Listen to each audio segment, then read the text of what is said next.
I'm originally from a small town just outside of the east end of Glasgow, so it's what you might call a post-industrial town. And back in the 70s and 80s, when I was being brought up there, it was probably quite a working class. I've got two questions for you.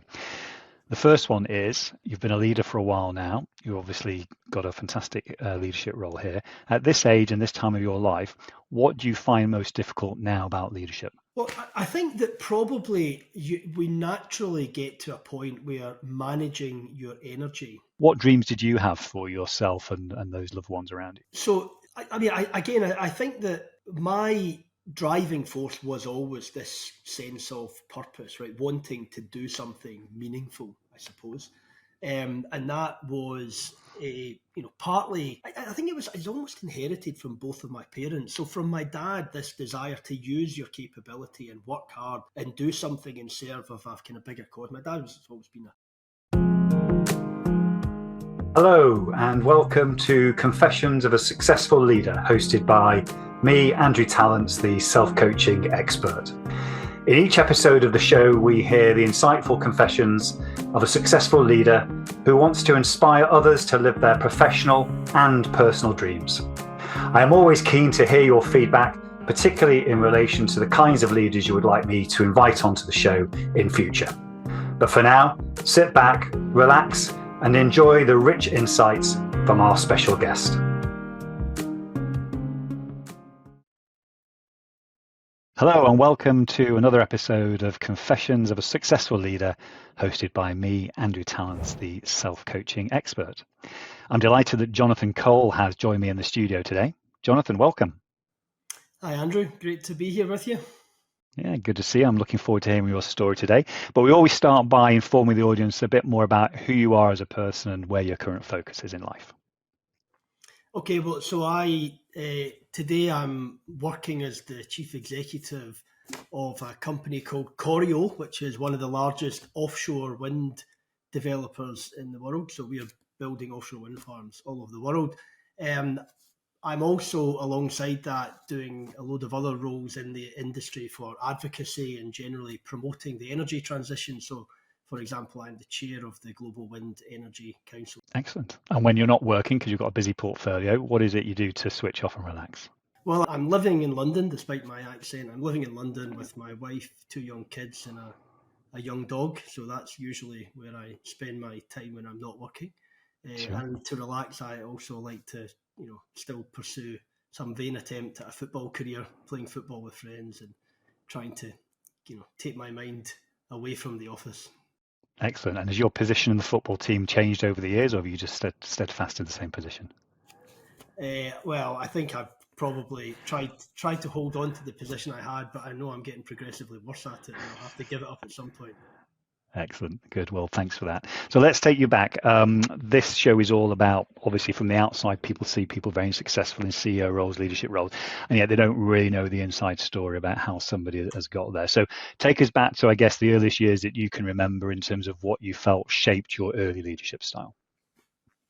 Well, I don't know how far you want to go back, but yeah, all the way back. Go all the way back as far as you can remember. But maybe I can explain a little bit about my background. So living in London now, but I'm originally from a small town just outside of the east end of Glasgow. So it's what you might call a post-industrial town. And back in the 70s and 80s, when I was being brought up there, it was probably quite a working class town. I was one of 4 brothers in a family which might be more described as lower middle class, because both of my parents were professional parents. My mum was a teacher, my dad was an accountant. And so we lived in this town. We had a nice upbringing, quite a value-driven upbringing. My dad was very much about kind of hard work and integrity and reliability, and my mum was probably much more driven by a good education and being resilient and very disciplined. So they both brought a lot of values to us that I think shaped me and my brothers. As the 4 of us are still very close, we're quite different in a lot of ways, similar in others. We look very similar, but we have different personalities. Probably if you look from the outside, you would say we're all somehow successful in what we do, but we probably each define success in a very different way, and I think that's quite good. We're quite diverse amongst our own group, but quite content in how we've decided to live our lives, and driven by the same value system, but went off in different directions, which is pretty nice. I said I was married. My wife, I actually met her when I was 17 and still at school, and so she's from the same town as me and comes from a very similar cultural background. So while she's very encouraging and supportive of me, she's also the kind of person who will certainly clip your wings if you're getting a little bit ahead of yourself and keep your feet firmly on the ground. So I think that upbringing and that value system is something that I've probably carried with me for my entire life, and particularly my professional life. Although, to be honest, and maybe you want to explore this a bit more, I probably had a bit of an uneasy relationship, if I'm being honest, in my early professional days with that upbringing, and it took me a while probably to get a bit more comfortable with who I was and where I came from, and it wasn't until maybe I did get comfortable that I really felt as if I was able to thrive in a professional environment. Well, yeah, I definitely want to explore that, and we'll come back to that in a second. I guess one thing I'm curious about, which might lead into what it is you're going to talk about there, is you talked about the four of you, and you probably all defined success in different ways. How were your parents defining what success looked like for you in that sort of family environment as you were growing up? What did you have instilled into you about what success really was? Well, I think success would have been being the best version of yourself and being kind to each other and to other people and being respectful of people, and if you were doing that and you were on track. And I don't think success would ever have been defined financially or by some sporting outcome. It was always defined by that, what type of person you were. And I think it's one of the interesting. I remember having a conversation with one of my brothers who's, probably I would say the more artistic and entrepreneurial out of the group. And I was probably being a little bit sanctimonious with him and talking about how if he pushed himself a bit harder, he could be even more successful. And it was a great response. We just said, well, that's your version of success. Mine is working how I work right now and being perfectly happy with it. Thank you very much. And it was I don't often get those moments where I get completely and utterly closed down and I've got nothing to say, and felt slightly embarrassed perhaps at the approach I'd been taking before I was admonished. So what I'm hearing then, in terms of that sort of parent setup and the family environment, they were very clear about what values were important to them. You obviously then and endorsed those and carried them through. And as far as they were concerned, if you lived those kind of values in your life and be the best version, you were successful. That's what you grew up in understanding. Yeah, exactly. Excellent. Good. So tell us then that sort of transition phase as you were in that early professional career. I'm really interested to hear a bit more about that. Well, it's funny because I think that through my academic period, so this was going to a local comprehensive school and then moving into university where I actually studied law. So I went to law school in Glasgow and then moving on to a London city law firm, quite a big law firm. There was quite a kind of transformation going on in terms of the environment that I was working in. I mean, it's funny, it's like over the past couple of years, I've been, looking at getting my oldest daughter into a high school, and I hear them talk about how 90% of the kids at the school get their first choice place at university. And probably the school I went to, it was the other way around. Probably 10% went to university. So it was an environment, and I'm not trying in any way belittle the environment, but what I mean is it was an environment where, kind of academically, it was probably easy for me to feel like I was, doing well and relatively speaking, standing out. And then I went on to university, and then suddenly you're with people from a completely different background, and everyone's academically successful because you don't get into law school if you're not. And it did genuinely take me a year or two to kind of find my feet in that environment and kind of put to the side the kind of inverted snobbery I maybe brought into that environment and get comfortable. And, and I did, and I ended up making some fantastic friends that I'm still, really friendly with today. And then, another transition came again when I ended up working as a trainee solicitor, say, for a London law firm. And then you're into another world of accents and backgrounds and, Oxford and Cambridge and the London universities and all the rest of it. And an environment where, all the while I was probably doing quite well because I was driven by this hard work ethic and determination to succeed, that I was, kind of brought up to, I was, probably was clever enough to do what I was doing, but somehow always felt a little bit like, maybe not quite fitting in, or somehow always wanted to try to fit in. So I was adapting all the time. I had to adapt my accent for a start. I didn't always speak like this, so maybe so people could understand me, but also just trying to kind of find a way to fit into this new environment. And there's nothing wrong with that, I don't think.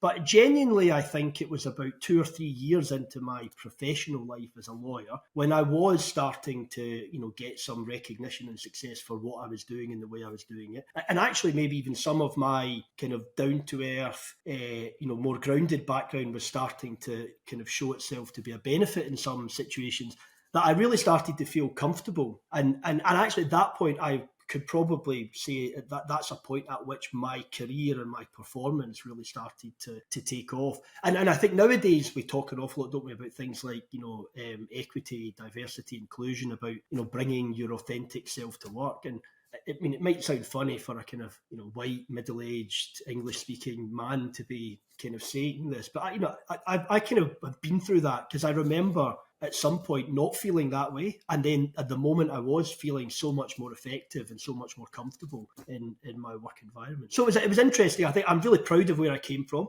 and I've learned a lot from that, and I'm really proud of the fact that I treat everyone, the same way, and I can, get on with anyone at any level of society or any, level of a company. That's something that I value, and I think a lot of people that work with me value. So I'm really proud of that. But, it took me a while to get to the point where I saw that as a strength and not a weakness. Thank you for sharing that. And I think the audience will relate to that. And it fascinates me that there are some people in the audience that didn't necessarily have that kind of family background, maybe lower middle class, have those values instilled in them, and be told actually just be the best version of yourself, and that's successful. And even with all of that, it took you 2 or 3 years to actually really settle into that version of yourself, because you were putting pressure on yourself to be as successful as other people around you, etc. So it's fascinating, and it may come up in the next part of the journey. But let's go into when you started leading, others. So you were going through your career, and we start to learn what our natural leadership style and some of the challenges around that. So just talk to us about those sort of early years of leading others. Well, I think there was a natural progression actually of that way I was feeling and I was describing a minute ago that kind of, I think, quite naturally led into finding my way to a position of leadership. Because one of the other things, I was always, I think, very curious and, aspirational, always wanted to do well, always wanted to therefore, I think, go a step beyond. And I probably therefore had a different view, a more holistic, more strategic view of what we were doing and why we were doing it a bit earlier than other people perhaps in my career. I mean, I remember I worked for a law firm who at the time they were called Masons, and they had a partner, a guy called Richard Susskind, who was quite went on to be an academic writing about the future of law. And I remember him telling this story at a partners conference when I was a trainee lawyer. It was really fascinating. He was talking about the Black & Decker executives being convened and asked, what is it we sell? And they're all sort of saying, we sell drill bits, we sell drills, we sell power tools. And the answer was, no, that's not what we sell. What we sell is a hole in the wall. This is what people want from us. And as lawyers, you need to realise that what people want is not the contract, not the advice note. What they want is the outcome, the commercial outcome. And you somehow have to see yourself as being part of a bigger process. Also, during my training contract as a junior lawyer, I was out on secondment with a big Scottish construction company, actually. And it was amazing just realising what a casual disregard they had for lawyers. Having spent so many years desperately wanting to fit into one environment, I then found myself having to try and fit back into an environment more like my upbringing. But again, it was a real kind of awareness of this hole in the wall thing, this whole idea about you're here to do something that has a much wider purpose. And what you need to do is work out what your role in that is, but also what's coming after you and how can you help facilitate that and make that, work much easier. So I think I was always quite good at anticipating and trying to smooth processes, and therefore naturally found myself transitioning out of a pure legal role into something broader commercial and then into something kind of broader, leadership, just because I think of that holistic way of working. And if we move into that and we learn as we go along, we've got one end of the spectrum where I'm in servant leadership. So, very much what is it that my people need, to actually being much more, well, I know what they need, and we're in this particular situation now where it demands that I know what they need, and therefore much more around the, controlling outcomes through the people, but still in a paternalistic type way. Where do you think you were on that kind of spectrum when you started in terms of the leadership journey? So I think I would have to be honest and say that in the early days of leadership, I was a dreadful micromanager, right? And that was because, again, stemming from my determination and hard work and, kind of quest for thoroughness and diligence and high standard, I was, kind of sitting all over everything that was going on, determined that we wouldn't make a mistake. And initially, when leadership meant leading a single discipline team, i.e. running a legal team. So I think I was 29 when I became the legal director in Scottish Power, so Scottish Power Renewable, so quite a young age for a job like that. Although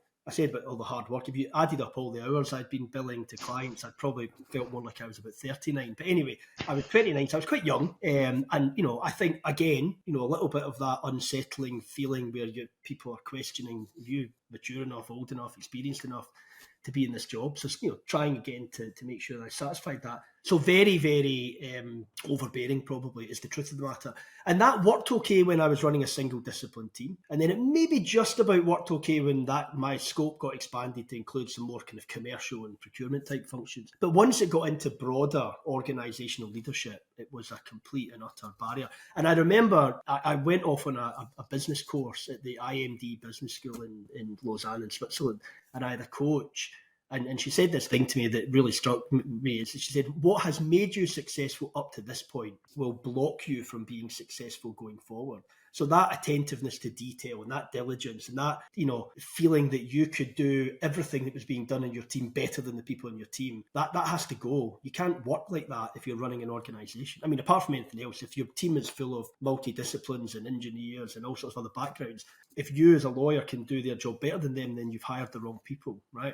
But also that is not at all how you manage organisations and you deliver results to others. So that was, I think, the barrier that I had to overcome was giving up those tendencies, those natural tendencies that had served me quite well up to that point and moving on to something very different. I love what you're describing there, and you had the benefit of a coach pointing that out to you. And there are many people out there who still go on a number of years, they're very technically competent, doesn't matter what it is, like law or safety or marketing, promoted into a general management role, and suddenly they recognize, well, I'm not the expert anymore, I'm not being paid to be the expert, I'm here to lead them. And suddenly there's real exposure to that, a real vulnerability. Did you feel any of that when you went into that broader role? I probably naturally was inclined to feel a bit like that. But to be honest, I had been working with these people in my previous role so well and probably had built up enough of a personal relationship as well as a professional reputation that they were probably quite welcoming and quite generous to me. And actually, I don't think any of them ever really called me out for being a micromanager and told me to just back off and leave them alone. I think they were all a bit too kind to do that to me. So I didn't feel that. But eventually what happened, actually, Andrew, was there was a bit of a crisis situation. It was a really significant thing that had happened that was almost existential for the business I was running at the time. And we had about 4 months to come up with a completely new solution to the way we were going to do something. And it was, just completely impossible for that to be achieved with a micromanager sitting on top of everything. They just had to let go and let people run off and, set the vision, set the direction, set the expectations, but then trust people to come back at the right, gateways and milestones with, their part of this and then build it back up together again. And that we achieved something remarkable actually in that short period. I mean, it was a horrendously stressful period. It almost broke me going through it. So I'm not sure I would say I ever would want to live it again. But if you ask for like a defining moment in my career, and actually a moment of utter euphoria in my career, it would be that 4-month period of stress followed by the moment at which we knew we had succeeded to get through it.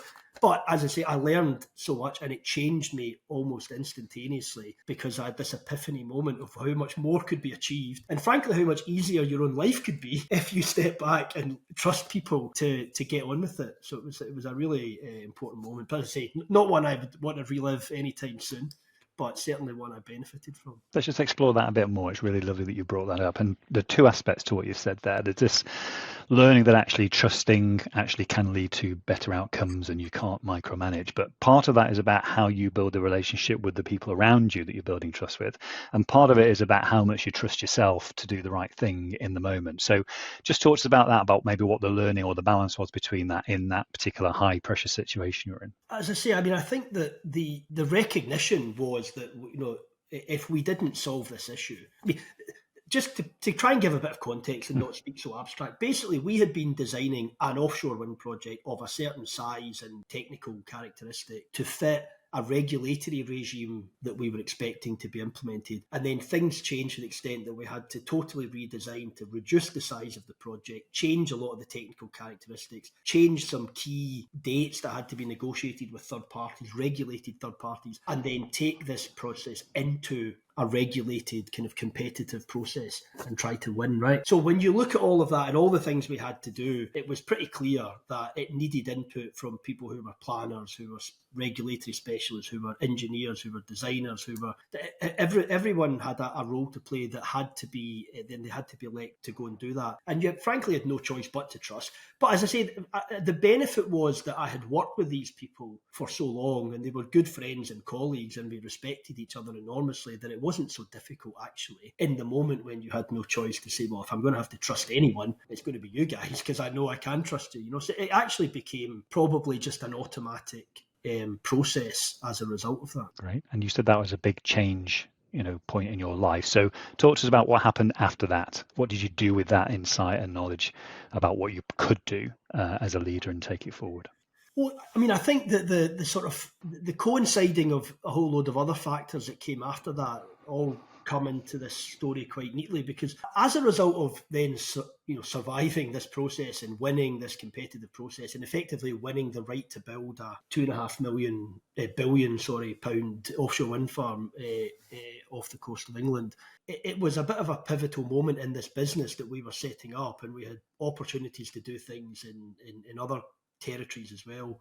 And everything then just started to grow from there. That success then bred more success. It created an appetite in the company that I was working for at the time to keep doing more and to grow. And again, that therefore meant that the organisation I was leading was getting bigger and bigger and more complex. And therefore, again, you couldn't possibly micromanage such an organisation. But it also meant that you were trying to knit together a programme of big infrastructure projects into some sort of coherent business plan and create some kind of strategic vision, and then articulate that in a way that people could really identify with and make clear to people what their role was in delivering that. And so I think to me that I then quite naturally moved into becoming the person who was setting the vision and telling the story and defining the strategy. And again, that was it was a natural progression in the sense that I was always a very purpose driven person, and so it felt quite easy for me to take my sense of purpose and then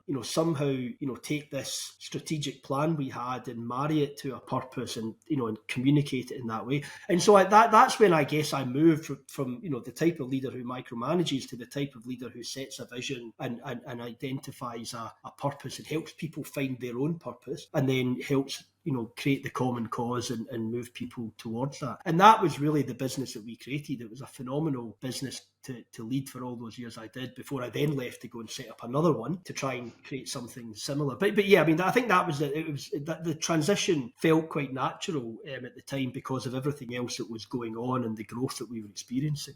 Super. And again, that ties us nicely back to the family in terms of those values, and values obviously underlie purpose in that sense. And then as you matured, you defined what that was for you. I'm really interested, even though you were very clear about the business, had purpose and the individuals working with it. What about yourself in terms of your personal dreams at that point? So not necessarily now, but back then when you were experiencing that, what dreams did you have for yourself and those loved ones around you? I think that my driving force was always this sense of purpose, right? Wanting to do something meaningful, I suppose.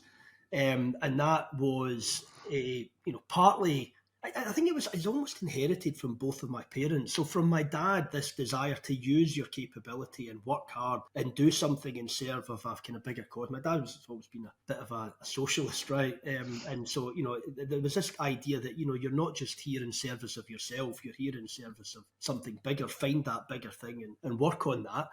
But also, I always wanted then to be able to, or I always felt as if the best use then of your ability is to put yourself in a position where you can have impact, where you're not just following someone else's purpose, you're actually influencing the whole thing and you're having the impact.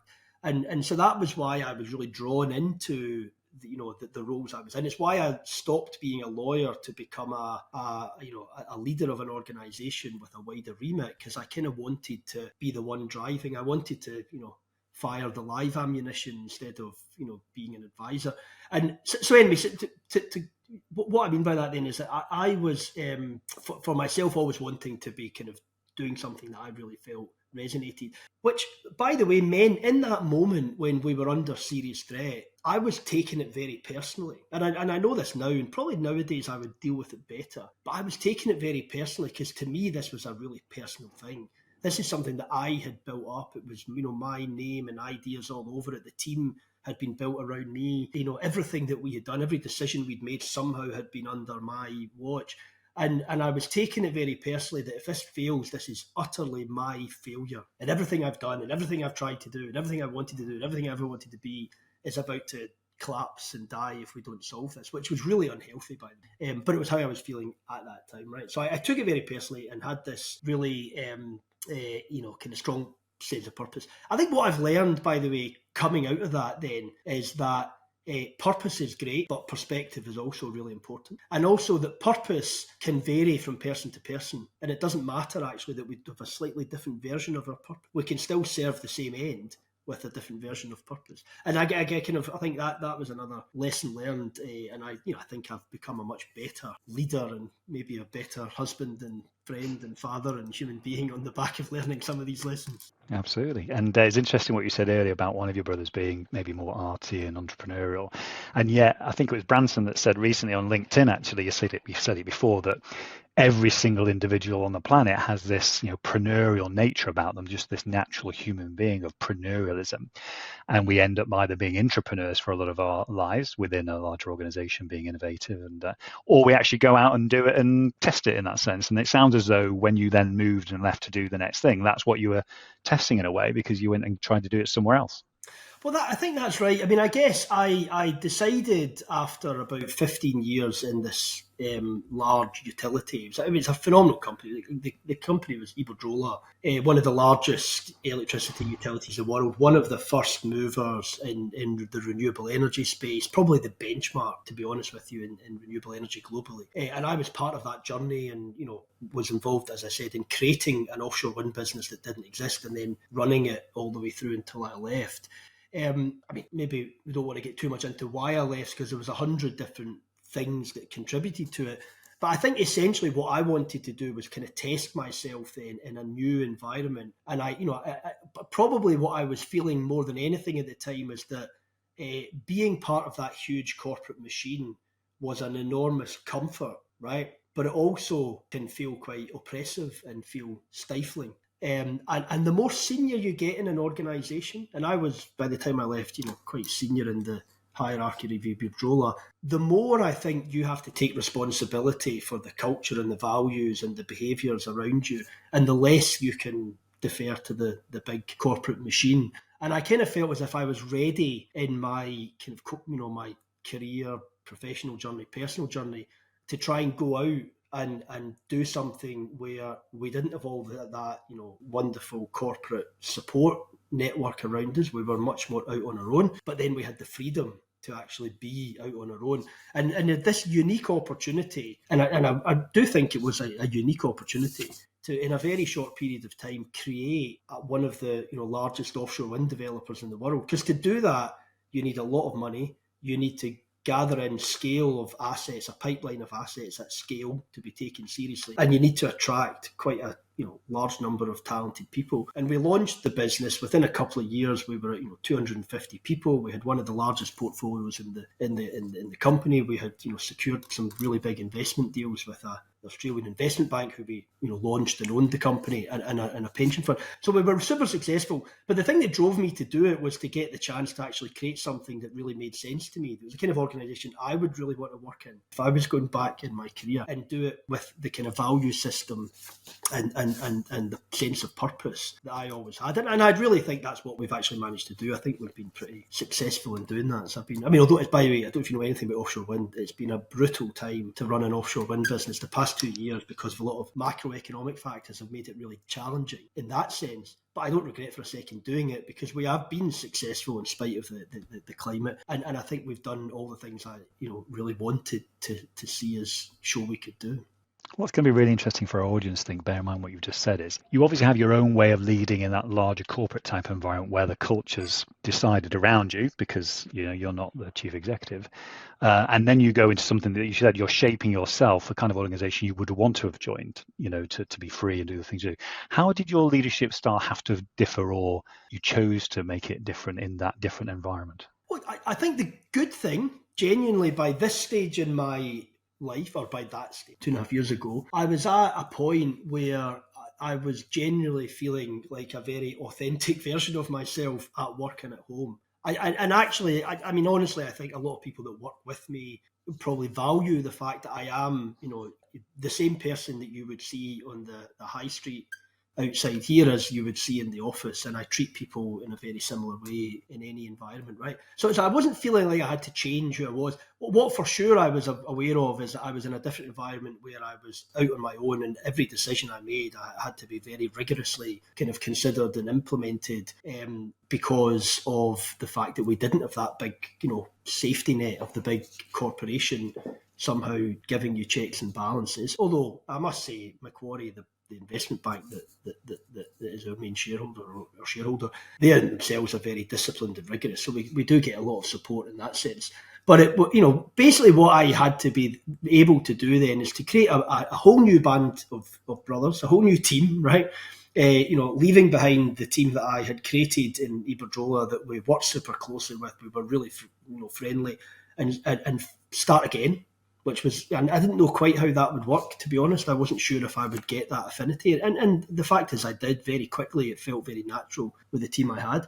And then, with that new team, agree the vision, agree the way forward, agree how we needed to communicate it to our staff in the wider world, and then start, working towards it in a very disciplined, way. And that's what we did. There's a couple of things that I think were very important for us at that time. I mean, one is that we were a very purpose-driven organisation, right? Which is, and when you work in the energy transition, when you're doing big renewable energy projects, it's quite easy to find, some degree of righteousness in what you're doing, because it is something, I think, that's moving in the direction of society. But not everyone has the same purpose. Some people are environmentally driven, some people love the technology, some people love the kind of socialist aspects, creating jobs and, investments in post-industrial towns. Some people love the fact that it's, financially rewarding. Whatever it is your purpose is, we could find a way to sell that, and people could join us on this kind of mission that we had. That was the first thing. The second thing that we did was, about within the first year of launching the business, we took the whole company, we were just under 200 people at the time, to an offsite, and we co-created the values of the company, right? And so we all get together one day, and we had external facilitators who helped us do this. And we co-created with every single member of staff our value statement, which was determined to make a positive impact. So determined, positive, impactful. So we are, we work hard, we're competitive, we push for results, we want to do good, we want to have good interactions with everyone, whether it's staff, whether it's shareholders, whether it's communities, whether it's suppliers, and we have impact. What we do matters in a good way, but also if we don't do it well, it matters. It can matter in a bad way, and there's big health and safety consequences and all the rest of it. So that was our values, and everyone subscribed to those. And what's amazing, so we're nearly 2 years later, they are still used every day by every member of staff. And people really, it's not like in some environments where a kind of bunch of senior managers go off and decide the values and then pass it out. This was co-created, and people really embrace it. And we really feel every day like that's what we're here to do. We are determined to make a positive impact. And yeah, I think I'm really proud, actually, that that's the organisation that we've created. Super. We're coming towards the end of our time. It's just flown so quickly, but I've got two questions for you. The first one is, you've been a leader for a while now. You obviously got a fantastic leadership role here. At this age and this time of your life, what do you find most difficult now about leadership? Well, I think that probably we naturally get to a point where managing your energy becomes a big challenge, right? And unfortunately, that's a physiological phenomenon through age, but maybe also you tend to have a slightly lower tolerance for certain frustrations that you've seen too many times before, etc., etc. So managing energy is I think a big thing. I mean, actually, by the way, I have a strategy that I use on this that I can share with you. That the way. And I don't know if someone actually ever gave me this or if I made it up. I'm not sure, but I've always thought this way. Imagine yourself as a battery, just a normal AA battery, whatever, right? And when a rechargeable battery, when that battery charges above a certain level, you're firing well, you feel good. Even when you get, problems, when you hit an uphill stretch, you feel like you've got the energy and the reserves to power through and get up. You can, handle disappointment. You can, really relish getting stuck into things. When your energy levels fall below a certain point, all of those things feel really difficult to deal with, right? And what's important is you as a person need to know what are the things in your life that recharge that battery and what are the things that discharge it. And particularly in moments of high stress and anxiety, you've got to really focus on that and almost be quite transactional on a one-for-one basis. So I know the tasks that I might need to do that I don't particularly like to do that will drain me.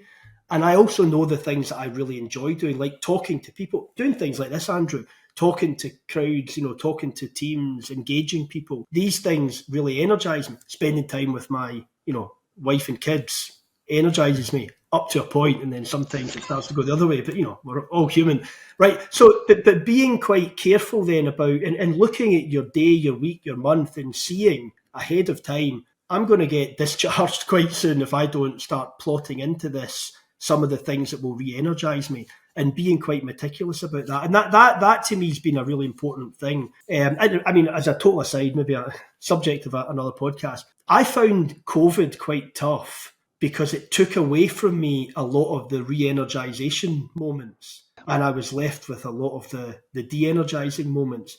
And as much as I was supported, and thank God, everyone I knew came out of it okay, I found it personally quite challenging to stay motivated through the period because of how we had to live our lives. Anyway, so that's my big thing about being a leader nowadays, is managing energy and continuing to be, a leader by example. Super. Final question for you before we finish, Jonathan. You've obviously talked all the way through about that importance from your family, about those values that are instilled in this purpose-led life that you've been living through leadership and through your personal life. What is there yet to achieve for you? In terms of the purpose that you have in life, what is there out there still for you to do? Well, in a professional sense, I think that we are still at the foothills of the energy transition. I think in some ways we've done the most difficult bit, which is demonstrate the need for it and demonstrate the path that we can take to solve it. But to me, the energy transition and the climate crisis are, the single biggest missions of humanity over the next 20 years. And I, in a privileged position to play a key role in that, leading a big renewable energy company and also chairing, the global trade body for wind energy. So for me, professionally, we're far from at the end of the task, and I want to continue to have a role, maybe not exactly the roles I'm doing today, but somehow want to be there helping people in that transition. Personally, I mean, I think what I want to do is, continue to be present at home and continue to be a good husband and father and son and brother and friend, be kind to people, help people around me.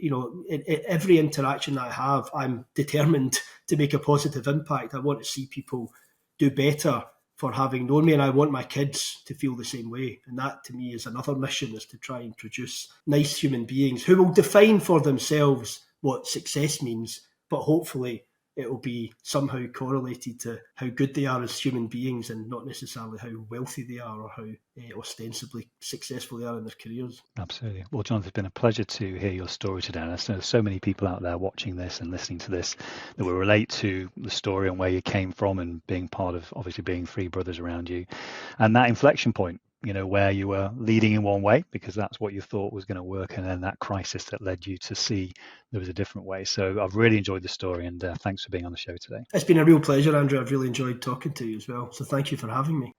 I hope you enjoyed this episode of Confessions of a Successful Leader. You can access all previous episodes of the show at confessionsofaSuccessfulLeader.com. If you are interested in finding out more about conscious leadership and self-coaching, just type in Andrew Tallents into LinkedIn or your favorite browser. and you'll find my contact details and all the content that you need. Until next time, don't forget to stay present, curious, and above all, conscious.